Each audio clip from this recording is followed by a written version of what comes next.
This episode, all the major takeaways from Golden State's 120-114 loss in Denver on Christmas Day, plus a major update for Draymond Green amid his indefinite suspension.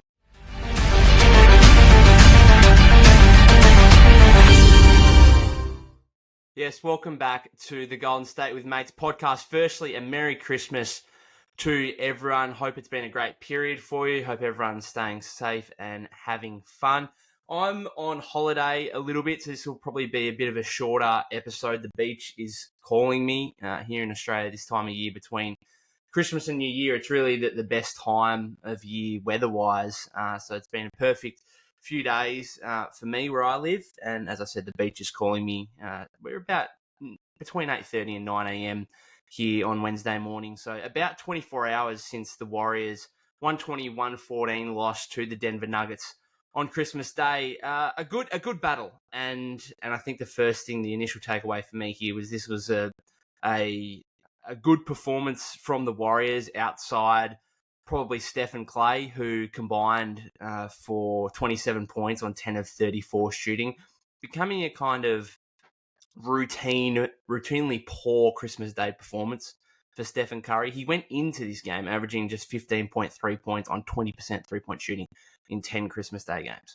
So by his standards, this one was actually not bad at all, but still 18 points on 21 shots for Steph was never going to get it done, unfortunately. And the fact that they were able to kind of overcome that and combined with the fact that Nikola Jokic had a career-high 18 free throws, it's a pretty good effort to get within 6 points, really, to be in that game down the stretch. They had a 3-point lead early in the fourth quarter. I thought it was a good battle. And that's kind of the thing that I've always been able to take away from the Warriors this season, is there's never really been a game where I feel like they've given up.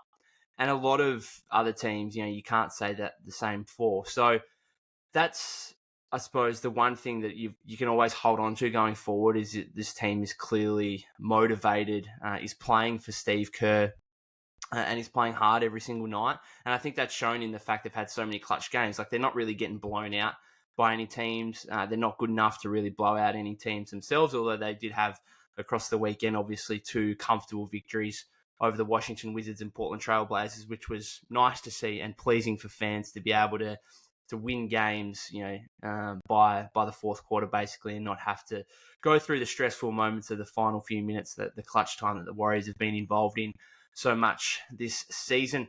Obviously, the big talking point from this game was the free throws for Nikola Jokic. I think he had 10 in the third quarter, 18 overall, 18 for 18 from the free throw line. It was obviously a big pivotal moment or part of the game. So he finished with 26 points, I think it was, on just 4 field goals. And Jamal Murray went for 28 as well. So when you combine those two guys and their performance and marry that up to Steph and Clay, as I said before, it was a pretty good effort from the Warriors to even be in this game. I actually thought that the Jokic, the free throws and the whole fouling debacle that Steve was really uncharacteristically outspoken about, I suppose, in the post game, where he had a crack at the not necessarily the referees, but just the officiating in general.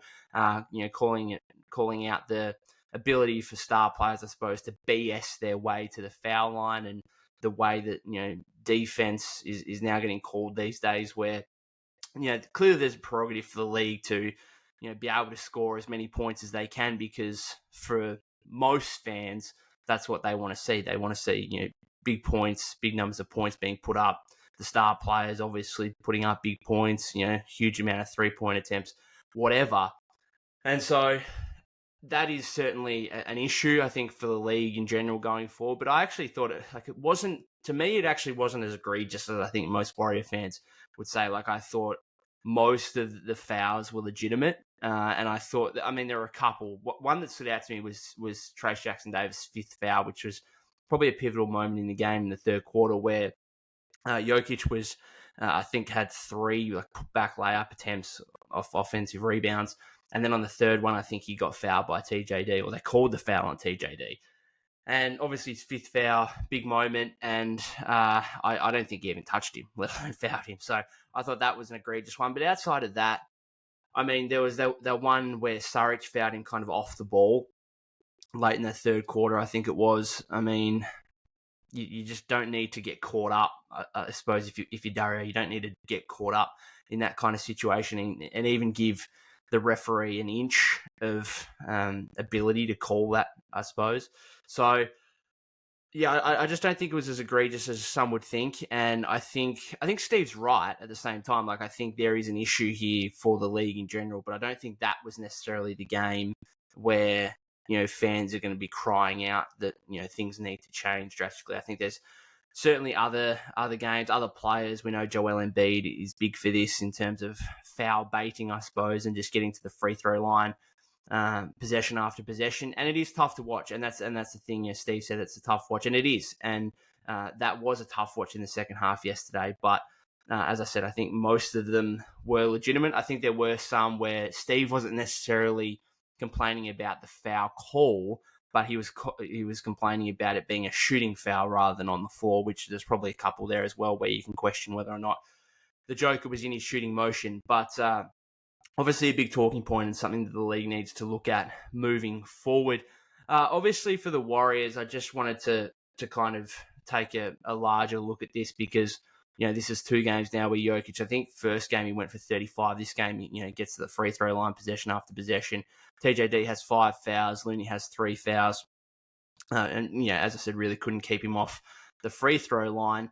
So I was having this conversation with a mate the other day about just the Warriors roster in general and their general lack of size, particularly at the center position, which, I was saying all throughout preseason training camp, even before that during the offseason, that they were too small. Now, that has been mitigated, I suppose, a little bit by the emergence of Trayce Jackson-Davis and his ability to come in here and look like a 20 to 25 minute per game guy straight away, really, especially over these last few games. And I thought even yesterday, I thought he played okay. I thought some of his possessions on Jokic were all good. I think that he was, cooked a little bit by the fact that he's a rookie. And again, some of those foul calls, you're in the league for a few years, they probably don't call those fouls on you. So I thought he played okay. I thought, offensively, some of the stuff, again, he was able to do. Just the fact that, I think it was in the second quarter where Steph had that lob pass over Jokic from beyond the 3-point line. I mean, when have the Warriors ever had a player that's, capable of Steph, pulling off that pass to throw it up at the rim and tell TJD to go get it? I mean, that's just an amazing new element for the Warriors, really. But going back to the conversation I was having with a mate is, it's not really, you're not expecting Trayce Jackson-Davis to go out there and guard Nikola Jokic for 30 minutes a game and do a good job. Like, it's just not going to happen. And then the conversation, I guess, turns into the other dominant big men in the league, and you can make the argument that Nikola Jokic, Giannis Antetokounmpo, Joel Embiid are the 3 best players in the NBA, or at least they finished top 3 in NBA MVP voting last season. So how are the Warriors ever, with their current roster, how are they ever going to be able to guard those guys and do a good enough job to be able to win games against those teams?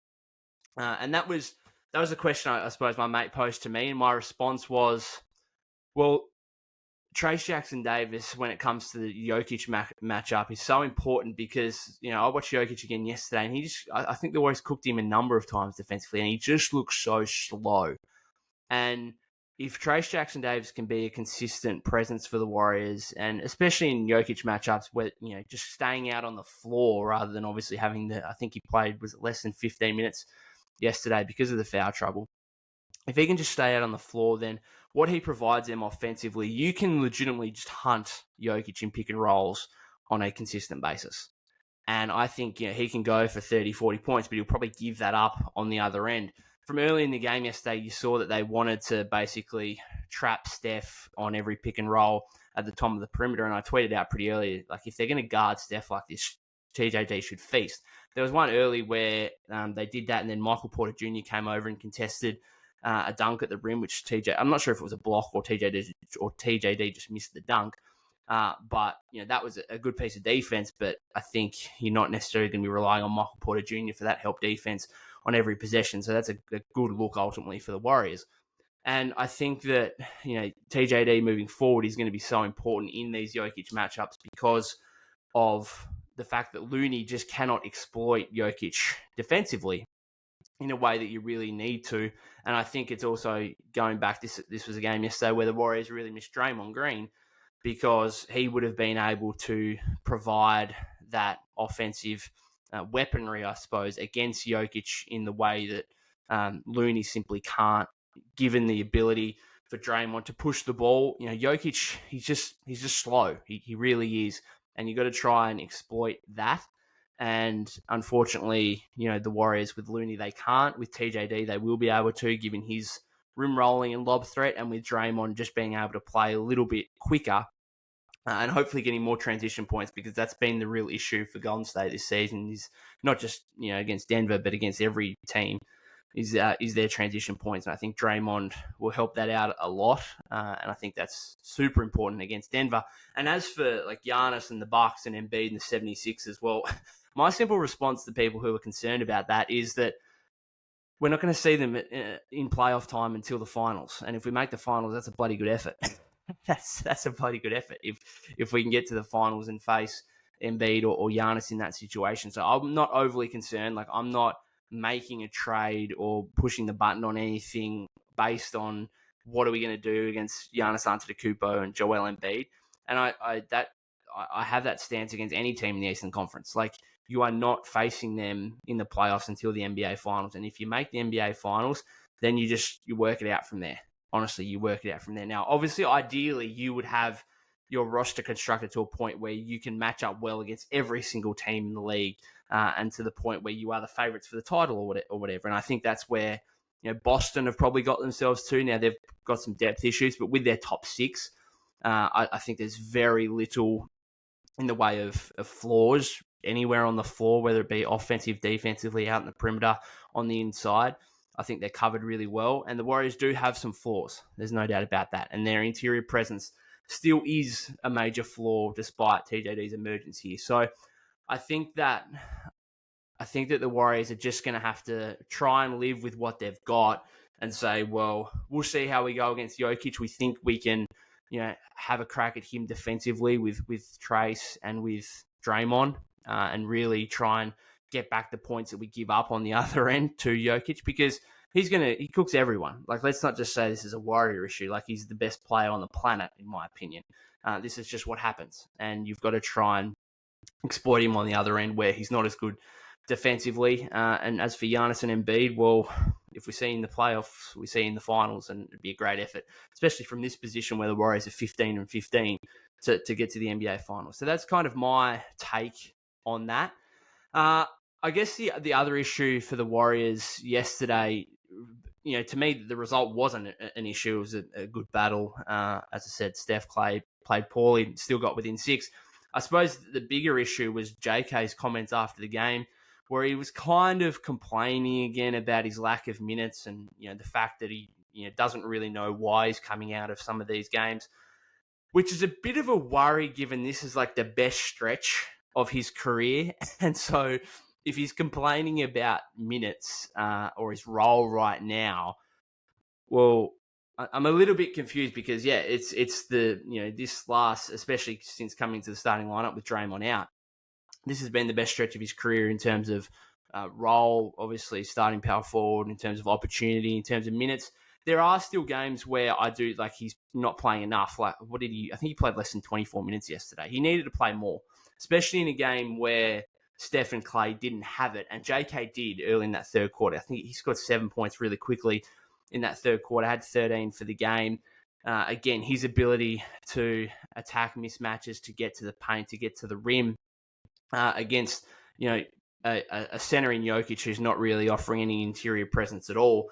I think the Warriors were certainly doing Denver a favor by, taking a bunch of three-point attempts, by going through Steph and Clay, rather than trying to, get to the inside, which, to be fair, they did a little bit with JK, obviously, in the third quarter, and with Andrew Wiggins as well, who I'm going to speak about in a second.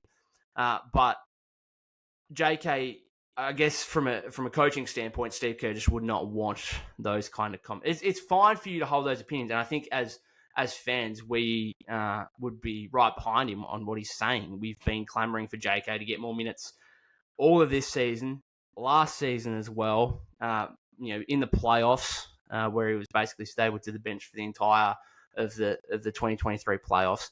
We've been, this has been an issue for quite some time, for over a year.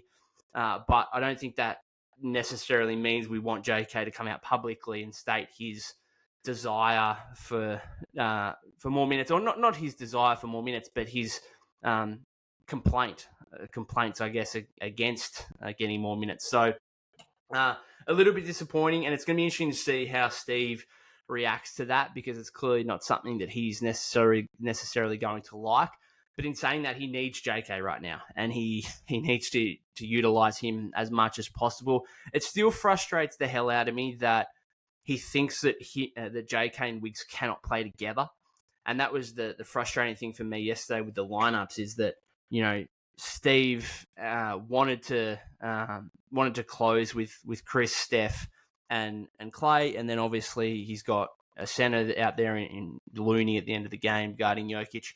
So that leaves either one of Wiggs or JK, and that's really been the case here for the last few games. Since Dre went out anyway, is that one of these two guys close, and I don't know why both can't. I don't know in this situation where, again, you want to try and work Denver on the inside as much as you can. I don't know why you couldn't have had Wiggs and JK on the floor, probably with Steph and Clay, because they're just automatic closers, and then Looney as well. I know the spacing gets a little bit awkward there. I do. But I think JK and Wiggs, they were probably your two biggest scoring threats yesterday. And, I thought if I was Steve, I would have gone to that more than what he did. There was a stretch early in the fourth quarter where both of them were on the floor. I just like to see that more. I don't understand why they both can't play. I know, again, the spacing becomes a little bit of an issue with them both out there at the 3 and the 4. But that's no different to having Wiggs, Dre, and Looney in the starting lineup, which we've seen for the majority of this season. Like, it's better than that. And Wiggs' 3-point shots coming back a little bit. JK's been shooting the ball well, so I think they need to play more. And obviously, from an offensive standpoint, what they give you in terms of paint pressure and rim pressure, but also defensively as well, where they're the best. With GP2 out there, the kind of primary two perimeter guys, or wing defenders, obviously with Pods guarding the opposition guards as well. So it's a little bit disappointing, the JK comments. It's certainly coming from a reasonable place, that's for sure. I don't think any fan is going to dispute that. But the fact that he's just saying it publicly, I suppose, is a little bit frustrating. Just finally on Wiggs a little bit. He's a bit of an enigma right now, Andrew Wiggins. Like, such a weird stretch of games here where at the start of the season, right, he was just flat out horrible and there was no other way around it, like really, really poor. Now he's like a little bit poor. He's having some really good games. Then he just like goes and gets sick and misses a couple of games. So these are his like last few games since going to the bench, right? So he had 9-14, then he had 25 and 7 rebounds, won that game in Portland, basically. Then the following game, that big game against Boston, he has 6 points on 2 of 11 shooting. And then, again, misses 2 games with the general illness. And then comes back straight away and has 22, including 12 in the fourth quarter. Like, it's really like, what are you getting from Andrew Wiggins right now? And that's why some people have said, should he be straight back into the starting lineup now? Should JK go out? And I tell you what, Steve, after JK's comments, he might pull that move straight away and say, all right, JK, you can't be saying that shit. Out you go, Wiggins in. I don't think that will happen. I don't think that should happen because to me, as I said, you just don't know what you're going to get from Wiggs on a nightly basis. And until I see that, until he pulls 3 or 4 games together where he's really consistent, and I know that's difficult when you in a bench role, but the reality is you're still playing 20 to 25 minutes a night. You need to give consistent production, and that's what I would like to see 3, 4, 5, 6 games in a row of good, consistent production, good Andrew Wiggins games before I put him back in the starting lineup. I'm not moved by, nice 22-point game. Played really well. I think his aggressiveness in general over this stretch since going to the bench, I think has been really good. And sometimes he just makes his shots and sometimes he doesn't. That's as simple as that. But until he can, start making his shots on a more consistent basis, start being that two-way threat that we know him to be on a consistent basis, then he's a bench player for mine. He really is. And obviously Draymond will come back and the Warriors will have decisions to make. I think when Draymond comes back, I would just put him in the starting lineup for Looney. I think, and start small. Now, that might make things difficult with, okay, how do you play Looney, Surridge, and TJD all off the bench? I don't know. Do you start TJD with Draymond, put JK back to the bench? Like, there's so many different formations and different lineups that Steve could use here. Is Dre automatically a starter? I've questioned that. Maybe Dre comes off the bench. It's going to be weird if, like, all of a sudden we're getting towards the second half of the season, like post All-Star break, and Draymond Green and Andrew Wiggins are both bench players for the Warriors, both coming off the bench. I'd find it difficult for Steve to get to that point, but it could, because of how good JK has been for the majority of this stretch without Draymond. Again, I know the complaints have come publicly now, but he's also in the best stretch of his career. I thought he played well enough again yesterday. And he's had, I think it's now 10 straight games with 10 plus points. Like, this is a consistent stretch for Jonathan Kuminga. And until we see that from Andrew Wiggins, I don't think Wiggins should be displacing or retaking his role in the starting lineup. And Pods, of course. I mean, let's mention him finally. What a performance again to stand up in, probably the biggest game, the most marquee game of his career.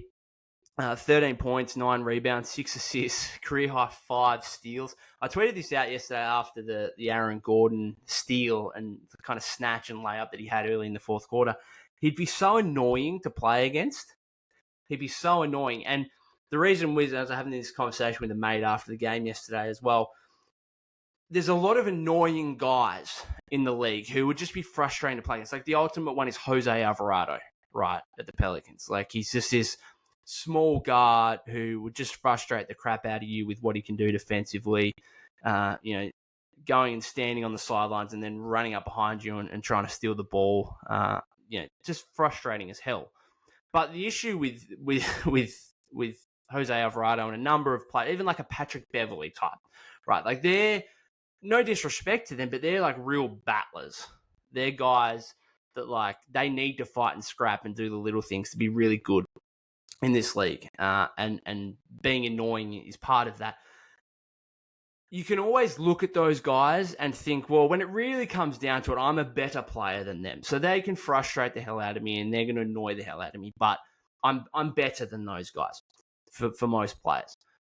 But for Pods, like, he's equally as annoying and frustrating probably to play against as those guys, just with some of the stuff he can do. Like the Aaron Gordon, like, snatch and layup, that was a perfect example of it. His ability to draw charges, like, that's just annoying to play against. But at the same time, you can't look at Pods like you can with, Pat Bev or Jose Alvarado and say, I'm better than those guys. Because Pods can also handle and battle with you just from a pure skill and talent standpoint. Offensively, he's like a do-it-all guy, right? And so I think that would be even more frustrating to be like, okay, this guy's doing the annoying and frustrating stuff that those other guys do, but he's also freaking good, unlike those two. Like Jose Alvarado and Patrick Beverley. Again, like, no disrespect to guys like that, but again, they have to fight and scrap. As Pods could be a really good player without doing that stuff, but the fact he does that stuff, the fact he puts his body on the line to draw charges, the fact he, tries to get little steals here and there, that just adds to his overall game, which right now, I mean, he had that tweet before yesterday's game talking about, going, his first year in college, getting 17 DNPs or whatever to, having a big role in Santa Clara last season, going from a guy who wasn't going to be drafted to all of a sudden a first round pick to a guy that was still questioned after Summer League. I questioned him during and after Summer League, and now he's starting for the Warriors. Like, it's an unbelievable rise. And I said to someone yesterday, I was like, this rapid improvement, I suppose, or this rate of improvement over the last 2 years, what if this just happened, like this rate of improvement just continues for another year or two? And then all of a sudden you've got like an all-star level player on your hands. And that's such a drastic shift from where I initially thought, okay, this guy could be a nice role player in the league, maybe a nice bench piece, to all of a sudden 30 games in, we're saying, okay, now he's all of a sudden a starting caliber player on a team that still harbors championship aspirations. And now the rate of improvement and what he's being able to do, he goes up against the reigning champs yesterday, has 13, 9, 6, and 5 steals. And we're saying, like, what is the level for this guy? What is the level? And so who knows with what we've seen in terms of the rate of improvement. Just before I finish off here, so Draymond Going back to him, Woj reported yesterday the 11 to 13 games is what Draymond is expected to miss if everything goes kind of according to plan with his counseling and these kind of things he needs to tick off before he returns to the floor. So that would kind of be the end of the Warriors. So the Warriors are currently in a stretch where they've got 10 of 11 games at home. And this would put Draymond back towards the end of the upcoming homestand, which I think would be really important because then they go on a 4-game road trip, which starts with the Chicago Bulls, who have been resurgent a little bit like the Warriors over the past couple of weeks. And then they've got the Bucks in Milwaukee as well. And we know, as I spoke about with Giannis before, like he's an absolute freight train, impossible to stop, particularly for the Warriors and their lack of size. And I think Draymond's going to be really important in trying to combat Giannis, obviously, in any way they can. So it's going to be important for the Warriors to get Draymond back. Again, what role he plays is going to be fascinating, whether he does come straight back into the starting lineup or whether or not he actually comes off the bench for 1, 2, 5, 10, 20, the rest of his career. Who knows how many games that could happen. I actually think he will. I don't think he's coming straight back in the starting lineup. That's my take right now, is I'd be surprised if he comes straight back in. Part of that is because of, the new starting lineup is working well. And obviously, there's still a few more games here. So he's missed 7 now. The Warriors are 5-2 in that stretch. So he's got, another, let's say, 4 to 6 game suspension going on here. Obviously, whether he starts or not will be determined on how the Warriors go in these next 4 to 6 games. But if they keep winning, in that, let's say he's suspended for 13 games, if they go 9-4 or 10-3, I just think you'd have a hard time changing things back up again and putting Draymond straight back into the starting lineup. And also, the secondary thing is I think there needs to be some kind of punishment for what he's done in terms of the repeated unsportsmanlike acts, for putting the Warriors in such a tough position, not only on the floor and how they perform there, but also off the floor and just the kind of PR nightmare that Draymond creates. It needs to be some kind of punishment for that. Now, obviously, there is with indefinite suspension, but I think just from a team standpoint, it's like, hang on, you can't just be doing what you're doing and come back in and expect a starting role. This is more than basketball. This is more than basketball. You need to earn the respect of those in the league and those in the locker room, because I'm sure, especially among the young players right now, you're looking around thinking, what is Draymond doing? What is he doing? And this is, a disappointing aspect for Draymond and for the Warriors so far this season. And I don't think it's one where you can necessarily just place him back in the starting lineup and let things roll out again as if nothing's happened. So I think there's a crucial point coming up for the Warriors here.